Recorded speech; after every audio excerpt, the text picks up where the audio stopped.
ಬೆಂಗಳೂರು ಗ್ರಾಮಾಂತರ ಕ್ಷೇತ್ರದಲ್ಲಿ ಹ್ಯಾಟ್ರಿಕ್ ಗೆಲುವು ಕಂಡಿರೋ ಸಂಸದ ಡಿಕೆ ಸುರೇಶ್ ಈ ಬಾರಿಯೂ ನಾನೇ ಗೆಲ್ಲೋದು ಅನ್ನೋ ಕಾನ್ಫಿಡೆನ್ಸ್ ನಲ್ಲಿದ್ರು.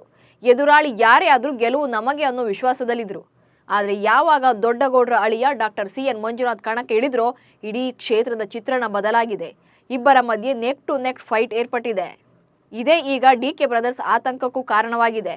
ಡಾಕ್ಟರ್ ಮಂಜುನಾಥ್ ಅವರು ನನ್ನ ತಮ್ಮನಿಗೆ ತೀವ್ರ ಪ್ರತಿಸ್ಪರ್ಧಿ ಎಂದು ನನಗೆ ಅನ್ನಿಸ್ತಾ ಇಲ್ಲ ಎಂದು ಹೇಳ್ತಾ ಇದ್ದ ಉಪಮುಖ್ಯಮಂತ್ರಿ ಡಿಕೆ ಶಿವಕುಮಾರ್ ಈಗ ಸತತವಾಗಿ ಕ್ಷೇತ್ರದಲ್ಲಿ ಪ್ರಚಾರ ನಡೆಸಿದ್ದಾರೆ. ರೋಡ್ ಶೋ ಸಮಾವೇಶಕ್ಕೆ ಸೀಮಿತವಾಗಿದ್ದ ಪ್ರಚಾರ ಈಗ ಕ್ಷೇತ್ರದ ಅಪಾರ್ಟ್ಮೆಂಟ್ಗಳಲ್ಲಿ ಸುತ್ತುತ್ತಾ ಮತಯಾಚನೆ ಮಾಡ್ತಿದ್ದಾರೆ.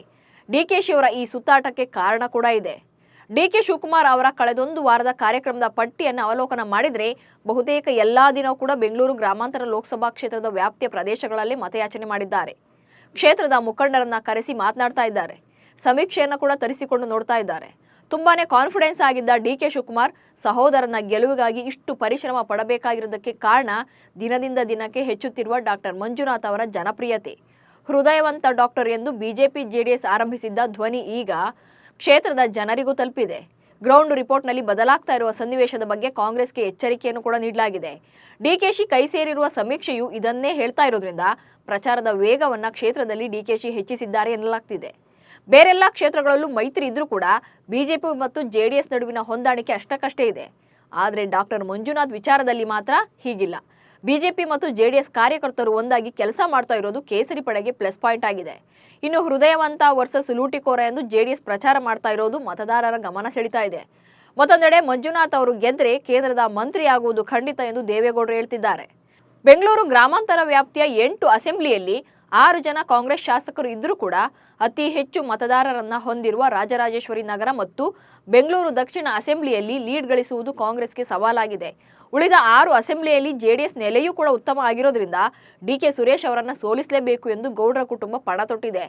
ಹಲವು ಆರೋಪಗಳನ್ನ ಡಿಕೆಶಿ ಮೇಲೆ ಮಾಡ್ತಾ ಇದ್ದಾರೆ.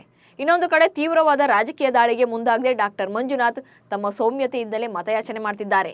ಜಯದೇವ ಸಂಸ್ಥೆಯ ನಿರ್ದೇಶಕರ ಸ್ಥಾನದಿಂದ ಮಂಜುನಾಥ್ ಅವರನ್ನ ಕೆಳಗಿಳಿಸಲು ಡಿಕೆ ಶಿವಕುಮಾರ್ ಅಂದಿನ ಸಿಎಂ ಎಸ್.ಎಂ. ಕೃಷ್ಣ ಅವರಿಗೆ ಪತ್ರವನ್ನ ಬರೆದಿದ್ರು ಎನ್ನುವ ಮೂಲಕ ದೇವೇಗೌಡರು ಚುನಾವಣಾ ಸಭೆಯಲ್ಲಿ ಹೇಳ್ತಾ ಇದ್ದಾರೆ.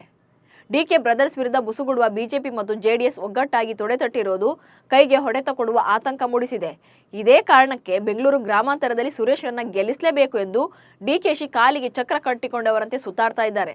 ಇನ್ನು ಬೆಂಗಳೂರು ಗ್ರಾಮಾಂತರ ಲೋಕಸಭಾ ಕ್ಷೇತ್ರದಲ್ಲಿ ಗೆಲ್ಲೋದು ಯಾರು ಎಂದು ಸುದ್ದಿಯಾನದಲ್ಲಿ ಕೇಳಲಾದ ಪ್ರಶ್ನೆಗೆ 9,000ಕ್ಕೂ ಹೆಚ್ಚು ಮಂದಿ ಪ್ರತಿಕ್ರಿಯೆಯನ್ನು ನೀಡಿದ್ದಾರೆ.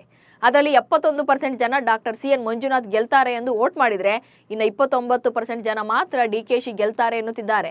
ಈ ಮೂಲಕ ಹೃದಯವಂತ ಡಾಕ್ಟರ್ ಬಗ್ಗೆ ಒಲವು ಹೆಚ್ಚಾಗ್ತಾ ಇದೆ. ಒಟ್ನಲ್ಲಿ 2014ರಿಂದ 3 ಬಾರಿ ಗೆದ್ದಿರೋ ಡಿಕೆ ಸುರೇಶ್ಗೆ ಈ ಬಾರಿ ಸಿಎನ್ ಮಂಜುನಾಥ್ ಸೋಲಿನ ಶಾಕ್ ನೀಡ್ತಾರೆ ಎಂದು ವಿಶ್ಲೇಷಣೆ ಮಾಡಲಾಗ್ತಾ ಇದೆ. ಇದೇ ಕಾರಣಕ್ಕೆ ಡಿಕೆಶಿ ಫುಲ್ ಅಲರ್ಟ್ ಆಗಿ ಮತದಾರರ ಮನಗೆಲ್ಲೋ ಕಸರತ್ತು ನಡೆಸ್ತಾ ಇದ್ದಾರೆ. ಆದರೆ ಅಂತಿಮವಾಗಿ ಯಾರು ಗೆಲ್ಲಬೇಕು ಅನ್ನೋ ನಿರ್ಧಾರ ಮಾಡೋದು ಮಾತ್ರ ಮತದಾರರೇ.